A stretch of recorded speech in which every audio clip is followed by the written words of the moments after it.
¿Qué tal? Buenos días. Bienvenidos a una nueva edición de QM Agro, el programa agroindustrial de la provincia de Buenos Aires para todo el país. Esta semana todas las novedades del campo pasaron obviamente por el Congreso de APRESID, que se hizo entre el miércoles 3 y el viernes 5 de agosto en la ciudad santafesina de Rosario. Estuvimos con nuestras cámaras en el Congreso, y tuvimos notas con distintos referentes del sector, de las empresas, de la producción y también obviamente de la institución de APRESID, que nos estuvieron explicando en qué consistió el Congreso. También tenemos notas de ganadería y nuestro habitual resumen de noticias, y vamos a hablar un poquito qué es lo que está pasando con las malezas, una preocupación cada vez más fuerte entre los productores. Pero bueno, vamos a vender y después desarrollamos todos los contenidos de esta edición de QM Agro.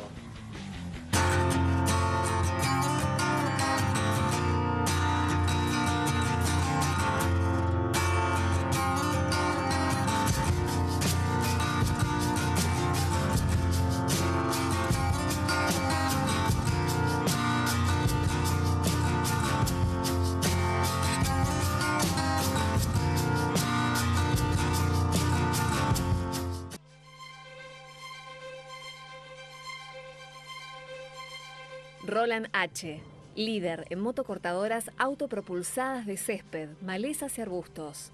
Entrega inmediata y financiación hasta en 12 pagos sin interés. Las más robustas, sencillas y rendidoras del mercado. Roland H., sencillamente insuperables. Integramos la última tecnología respetando el medio ambiente. Uniport 3030. Innovación, tecnología, robustez, precisión y seguridad. Yacto, a su lado siempre. Bueno, justamente nos estamos refiriendo al Congreso de APRESID que se desarrolló esta semana y vamos a ir a la primera nota de esta edición de QM Agro. Hablamos con Ignacio García Arena, él es de la APRESID de la Regional 25 de Mayo de la provincia de Buenos Aires y nos estuvo explicando cuáles fueron los principales tópicos del Congreso de APRESID.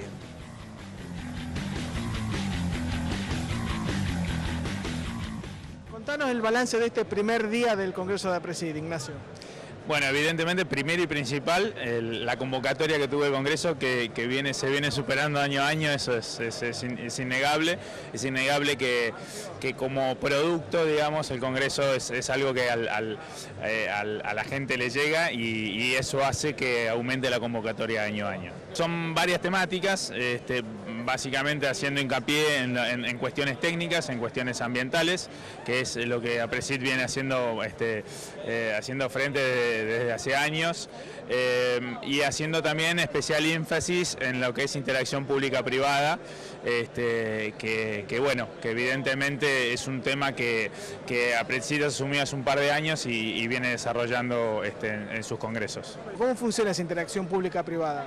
Es un gana-gana, ganan todos, ganan los privados, gana la función pública y gana por sobre todo el país en su conjunto.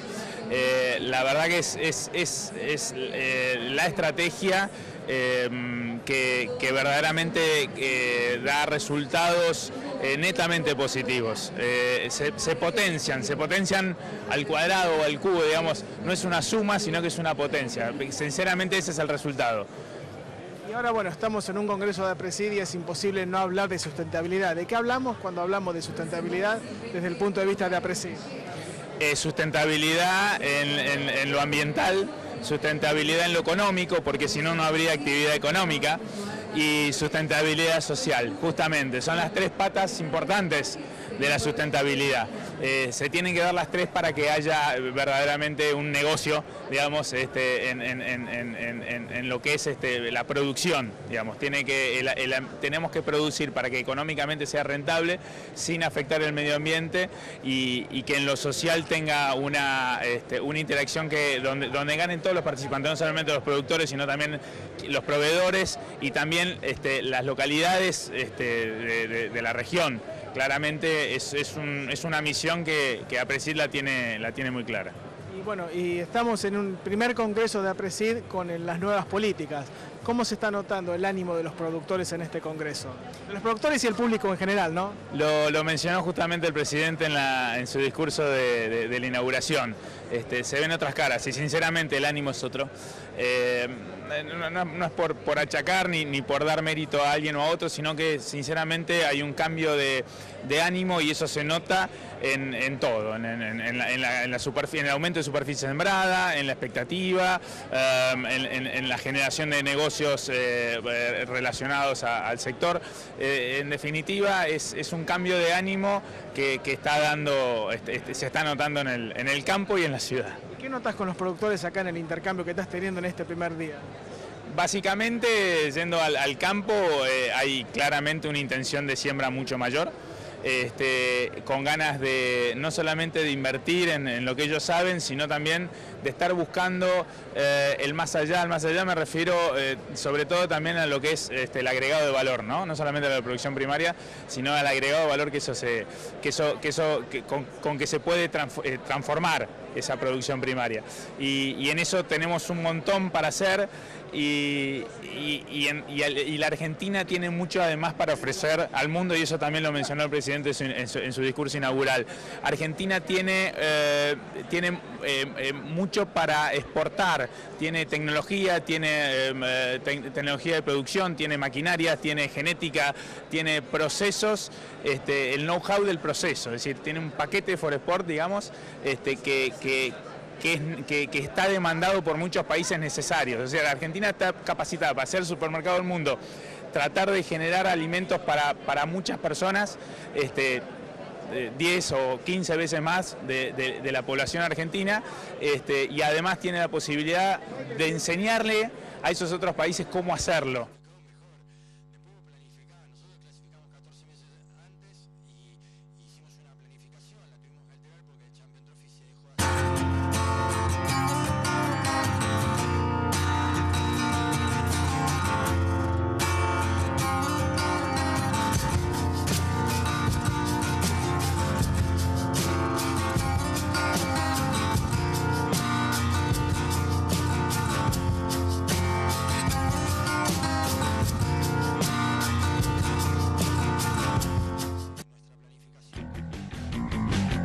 Además del Congreso de APRESID, el campo siguió con su derrotero habitual y siempre van pasando cosas, ¿no? Y esta semana en nuestro resumen de noticias vamos a hablar de lo que pasó con la lechería. Esta semana, puntualmente en Rafaela, que es una de las principales cuencas lecheras del país, hubo una protesta de productores lecheros. Pero vieron que las protestas de lecheros siempre se han caracterizado por justamente tiran su producto a la calle en forma de protesta. Esta vez decidieron revertir esa tendencia y repartieron entre la población de ahí, de esa localidad santafesina, 2.000 litros de leche y alfajores para el público que se acercaba. Y también, bueno, más allá de esta medida puntual de protesta, hubo algunos números con respecto a la cantidad de tambos que podrían cerrar este año, que son entre 1.000 y 1.500, o sea, es un número importante y sobre todo están afectados los que son los productores muy chicos. Y hablando del Congreso de APRESID, en la apertura del Congreso de APRESID, el gobernador de Santa Fe, Miguel Litfi, consideró que pese a las medidas que está tomando el gobierno nacional y provincial, los esfuerzos para afrontar esta crisis lechera no han sido suficientes. Así que bueno, una especie de mea culpa desde el gobierno provincial, en este caso, de Santa Fe. Y la otra noticia, bueno, que nos vamos a referir es el tema de la soja. ¿Qué ha pasado con la soja? Ya terminó la cosecha de esta oleaginosa, bueno, el principal cultivo del país. Y ya sabemos, hemos venido mencionando justamente en nuestro programa los efectos que ha habido, o sea, el retraso que hubo en la cosecha de esta oleaginosa por el tema del agua. Se retrasó muchísimo la cosecha, de hecho ha terminado hace unos días. Pero bueno, ahora aparte de los retrasos y todos los problemas que hubo con la logística de cosecha, se están empezando a percibir daños en el grano que están por encima de lo habitual. Y vamos a centrarnos en dos localidades, en dos provincias, en Córdoba y en Santa Fe. En Córdoba los relevamientos indican que hay un 25% de la soja con daños por encima del 5%. Este 5% es el límite que, digamos, para no sufrir descuentos comerciales. Y en Santa Fe, en la Terminal 6, que es el complejo que comparten AGD y Bunge, se registraron entre 35 y 50% del grano que está dañado y con humedad de hasta el 17%, o sea, la humedad para recibir el grano tope más o menos se encuentra entre el 10 y el 11%. Y esta situación, ¿en qué se refleja? En dos cosas. Primero, que hay descuentos en el grano, pero además se dio la situación de que hubo el rechazo de muchos camiones que ingresaban al puerto por el tema justamente del mal estado de esta mercadería. Y ahora, bueno, dejamos atrás las noticias y vamos a la segunda nota de nuestro programa. Ahora vamos a pasar de todo lo que es el campo, vamos a pasar a la ganadería. Estuvimos en diálogo con Ulises Forte, él es el presidente del Instituto de Promoción de la Carne Vacuna, y estuvimos hablando de un tema que preocupa mucho, además del sector productor, ¿no? Obviamente, a los consumidores. ¿Qué es lo que está pasando con el precio de la carne?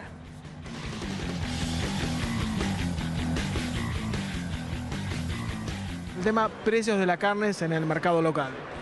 Bueno, a ver, para ser honesto, no es un juego de palabras, pero la carne está barata o está menos cara que otros productos, ¿no? Porque vos fijate que si con 120 pesos te llevas un kilo de carne, ahora con 120 pesos pasás por otro lugar de la góndola, no te llevas poca cosa, ¿viste? Te podés imaginar si con un kilo de carne compraste litro de gaseosa, estamos ahí, ¿no? Depende, pero hay un dato de la realidad. El dato de la realidad es que la carne es un bien escaso. O sea, faltan 10 millones de cabezas, con el cierre de exportaciones, con la liquidación de stock, para que la audiencia nos entienda. 10 millones de cabezas significa el stock total de Uruguay. O sea, a la Argentina le falta un Uruguay completo en ganadería. Por lo tanto, por mucho tiempo, por bastante tiempo, yo creo que la carne se va a mantener en estos valores. ¿Cómo notás por parte de la ganadería argentina, de los productores, por ejemplo, se está viendo más retención de vientres? ¿Hacia dónde está apuntando la producción? Mirá, la verdad que quizás es un poco polémico lo que te voy a decir, pero sí, muchos empresarios de otros rubros tuvieran, ellos que se acalaman las manos aplaudiendo, tuvieran la capacidad de invertir, de reaccionar y de aportar lo que estamos aportando los productores de la ganadería bovina, el país arrancaría mucho más rápido. Vos fijate que al ganadero le dijeron, no tiene más retenciones, tienen una unificación de tipo de cambio y los roles son automáticos, produzcan y vendan. Automáticamente 1 millón más de terneros, se está haciendo un animal más pesado, se empezaron a comprar manga y tranqueras, se empezaron a hacer pasturas, hay una fuerte retención de hembras y con perspectivas e ilusiones. Pensando en la ganadería que tiene plazos más largos, poner un plazo de 15 años, ¿en cuánto crees que se tendría que recomponer el stock bovino? No, en 15 años tenemos que estar tranquilamente recomponiendo lo que perdimos y tener algo más, ¿no es cierto? Son ciclos biológicos mucho más largos, un proceso, pero o en 10 años, yo creo que en 10 años estamos en condiciones de recuperar el stock perdido. Ahora, para recuperar el stock perdido, en manos, porque a ver, nosotros perdimos 10 millones de cabezas, pero perdimos 50.000 productores, ¿no? Y perdimos un montón de miles de trabajadores de la industria, perdimos 200 fábricas. Entonces, a ver, no es tan sencillo, hay rostro humano atrás de todo eso. Entonces, si nosotros queremos que la ganadería crezca, pero manteniendo el mismo número de productores, no se lo podemos dejar solamente en manos del mercado. El mercado te da futuro, te da previsibilidad. Para que alguien venda, alguien tiene que comprar, tiene que existir. Ahora, ese mercado tiene que inyectarle incentivos impositivos, tiene que inyectarle incentivos financieros. Hoy los costos son altos. Hoy es una tarea de pastura que cuesta sus buenos mangos, hoy hacer un alambrado, una hueá cuesta mucho, hay mucho deteriorado. Te digo, retener, o sea, hoy una vaca preñada, bueno, depende de la categoría porque ronda entre 10 y 12 mil pesos. O sea que vos decís, bueno, macanudo, 100 vacas preñadas, medio diente, para hacer 2 o 3 terneros más y después el negocio, para evaluar la promedio, necesitas 1 millón de pesos, entre 1 millón y 1,5 millones de pesos, ¿no es cierto? Los costos son altísimos y el recupero demasiado largo. Por eso tiene que aparecer ni subsidio, ni regalo, ni mucho menos. Toma, yo te doy plata para 100 vacas, dueño de gracia, y en 10 años me devolvés las 100 vacas. Hay muchas herramientas para mejorar y para aumentar la producción y la productividad. Hasta la sala de noqueo, de la sala de noqueo hasta la góndola, hay muchísimo para arreglar. La trazabilidad, tipificación, estándar sanitario, blanqueo de algunos que no trabajan demasiado en regla, etcétera, etcétera, etcétera. Porque, a ver, acá en la cadena los productores tenemos un concepto casi masoquista que siempre la culpa es nuestra. Pero, o sea, de la cabaña a la sala de noqueo hay mucho para arreglar, pero de la sala de noqueo para la góndola, muchísimo más, sin duda. Estás tocando, un tema delicado que es la distorsión de precios, que por ejemplo se ve En lo que es la lechería, por ejemplo, se ve muchísimo, y en la ganadería también. ¿Qué es lo que pasa al final del recorrido? Mirá, donde menos golpea la ganadería vacuna. Donde menos golpea la ganadería, o sea, de lo que percibe el productor, lo que paga el consumidor, lo que menos golpea la ganadería vacuna. En la lechería golpea más, en el porcino es escandaloso y en la economía regional es ni hablar, ¿no? Pero lo que pasa es bueno, que hay muchos pasos dentro de la cadena que se podrían evitar, hay muchos competencia desleal que se podría evitar. El hipermercadismo gana mucha plata. Nosotros tenemos estudios muy claros donde en el último año el hipermercadismo aumentó 8% más la carne, que lo comentaron la carnicería Barrio. Después tiene otro problema, la distribución por media res es una locura. Yo creo que de a poco tenemos que ir a distribución por corte.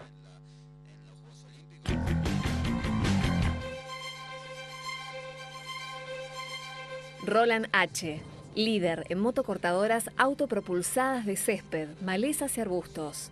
Entrega inmediata y financiación hasta en 12 pagos sin interés. Las más robustas, sencillas y rendidoras del mercado. Roland H., sencillamente insuperables.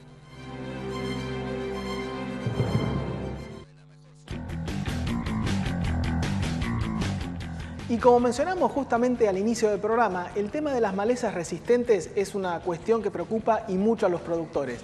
Vamos a hablar con Ezequiel Romero de la firma DuPont, que él nos va a explicar un poco cómo está el tema de las malezas, qué están haciendo los productores, qué soluciones químicas hay para enfrentarlas. ¿Qué tal, Ezequiel? Buen día, ¿cómo estás? ¿Qué tal? Buen día, Andrés. Bien. ¿Cómo andás? Bien, tu área de trabajo es el sur de Córdoba, que es una zona, por lo que hablamos el otro día, que está bastante plagada de malezas. ¿Cómo viene el tema en el sur de Córdoba con las malezas resistentes, Ezequiel? Sí, mira, Andrés, sinceramente el sistema productivo se ha ido complejizando en los últimos años.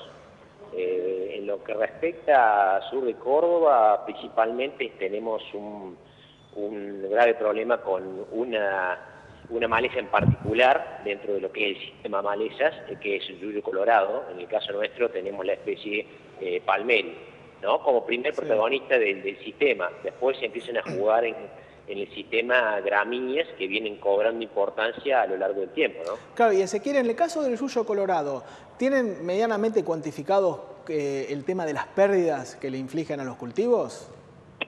Mirá, hay estudios que hablan de un 10%, un 15%, y en algunos casos te diría que hasta mayor, ¿no? Eso no está estipulado, pero sí se habla a nivel de productor y asesor, digamos, en la zona, de que cuando el problema lo tenés ya incorporado en el lote productivo, realmente las mermas de rendimiento son fuertes, ¿no? Son mayores. Claro, y ahí en el contacto diario que tienen con los productores, Ezequiel, ¿cuáles son las principales inquietudes que le acercan? ¿Cómo miden? O sea, ¿qué parámetros están tomando del daño real que hay en esa zona? Mirá, realmente, bueno, lo que es Colorado en particular, como maleza target de la zona, se ha venido trabajando mucho con entidades como lo que es APRESID y CREA, principalmente los grupos regionales de la zona, están haciendo mucho de la capacitación junto a las compañías, y se ha ido tomando conciencia, si bien todavía se encuentran casos puntuales y que están usando como única herramienta dentro del sistema productivo el glifosato. En lo que respecta al colorado en particular, se están usando alternativas de control, principalmente yéndonos lo que es productos con residualidad, ¿no? Todo lo que son preemergentes, si hablamos para el cultivo de soja o maíz, ¿no? Está bien. Y está bien, terminó una campaña, bueno, como todos sabemos, ¿no?, signada por las inclemencias climáticas, por el exceso del agua. ¿Esto cómo está dejando los lotes para la gruesa que ya se viene? Mirá, la zona nuestra en particular tenemos, las lluvias han sido bastante frecuentes, han causado problemas de anegamiento temporales en distintos lotes, en distintas circunstancias, y caminos que prácticamente han sido destruidos, ¿no?, por el correr del agua. Tenemos zonas que siguen inundadas y zonas que la napa, que se encontraba en profundidad, digamos, hoy en día está a flor de piel, quien dice, con lo cual tenemos situaciones encontradas, pero en general tenemos suelos con perfil recargado, que bueno, entienden a que sea una campaña de inicial de lo que es la campaña de Uresa, muy buena, ¿no? Claro, buenas sí. expectativas. Ahora, Ezequiel, te propongo algo. Vamos a hacer de cuenta que soy un productor afectado por las malezas, te veo y te digo, mira, dame 3 o 4 tips de tener en cuenta de manejo de malezas. ¿Qué me dirías? Y mira, la principal es la rotación de cultivos. Creo que tenemos que tomar, si bien ha habido coyunturas políticas en los últimos años que no han acompañado, creo que la rotación de cultivos, incorporando gramíneas del sistema, es la primera alternativa de manejo. La segunda alternativa es rotar modos de acción, no productos, sino más bien hablar de modos de acción que actúen en estos mecanismos. Claro, una tecnología de insumos más que de, o sea, de procesos, perdón, más que de insumos, ¿te referís? Exactamente, exactamente. Hoy las compañías cuentan y los productores cuentan con alternativas químicas. El tema es saber cómo usarlas y cómo rotarlas dentro del sistema productivo, ¿no? Ese sería otro factor. Y otra variable a tener en cuenta son todos los cultivos de cobertura que hacen a un manejo más sustentable en el tiempo, principalmente incorporando no solamente materia orgánica, carbono dentro del suelo, sino también cobertura que retrasan principalmente la emergencia, o en algunos casos hay hasta hay alopatía, digamos, entre las malezas y estos cultivos de cobertura, ¿no? Claro, vos serían tres alternativas generales, ¿no? Ahí estabas, Ezequiel, justamente mencionando un punto que es clave en esta campaña, el tema de la rotación de cultivos, o sea, incorporar más gramíneas para que haya un balance entre lo que es oleaginosas y gramíneas. Teniendo en cuenta, bueno, que está habiendo un poco más de intención de siembra en cereales, ¿cómo lo ves ahí en tu zona este tema?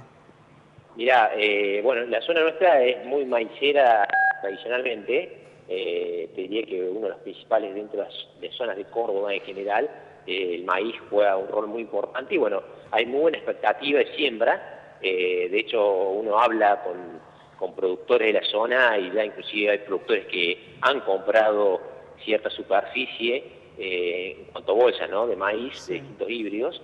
Se viene una campaña buena en la incorporación de maíz como gramínea de verano, e inclusive ha habido una intención de siembra de gramíneas como trigo, invernales, mucho más alentadores, digamos, que años anteriores, ¿no? ¿Se nota, Ezequiel, alguna baja en lo que es la intención de siembra de soja, justamente?